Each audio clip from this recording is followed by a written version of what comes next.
Good morning, folks. Jacque here with another edition of Common Grounds, where this morning we're sharing a dark roast, perhaps, and we're going to talk a little bit about the common ground issues, political issues of the day here in Wisconsin that affect you, affect me, affect most of us. All right, so we just wrapped up our series on private school vouchers. Love to have you go check those out.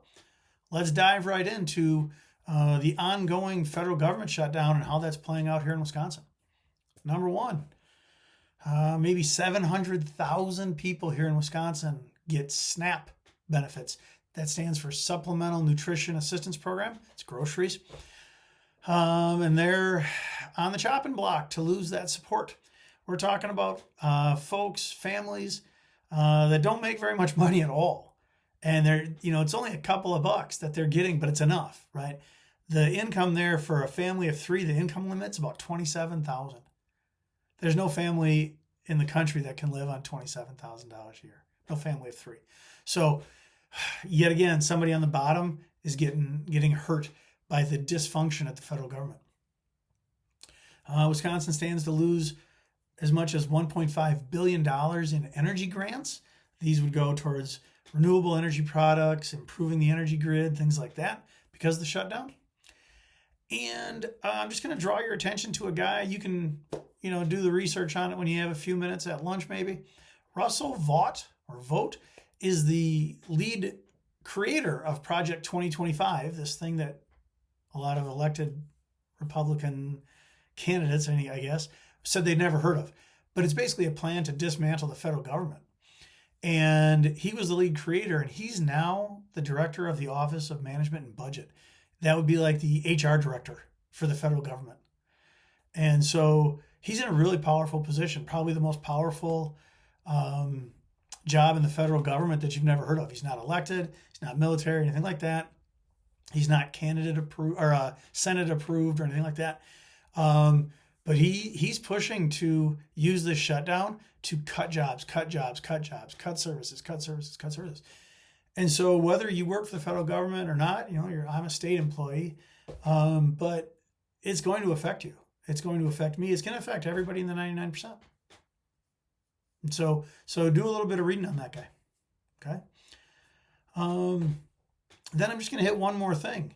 Wisconsin State Senator Jacque and Assemblyman Chanz Green are pushing legislation to get rid of the permits required for concealed carry.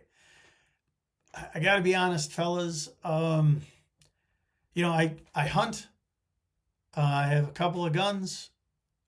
I think having a permit to carry a gun, like at the grocery store, is the lowest bar I can imagine. I don't think we need to get rid of that. I personally like to see a little bit higher bar, but seriously?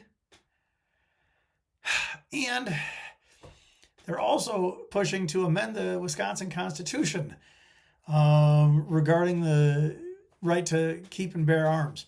And I think this goes back to a 2008 U.S. Supreme Court decision called District of Columbia v. Heller. In 2008, the United States Supreme Court overturned 200 years of precedent and said that the right to bear arms was an individual right, not just this militia. That's also mentioned in the Second Amendment. And I get it, right? I'm a hunter. I get it. A lot of folks like to own guns. Okay. But that U.S. Supreme Court probably was influential in opening the gates with all of the assault weapons being used in mass murders, in mass shootings. Probably be traced back to that case.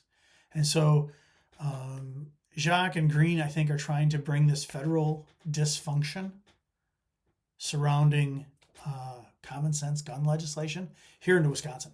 So if you live in their districts, you got to give those guys a call and tell them knock it off. All right. That's it for today.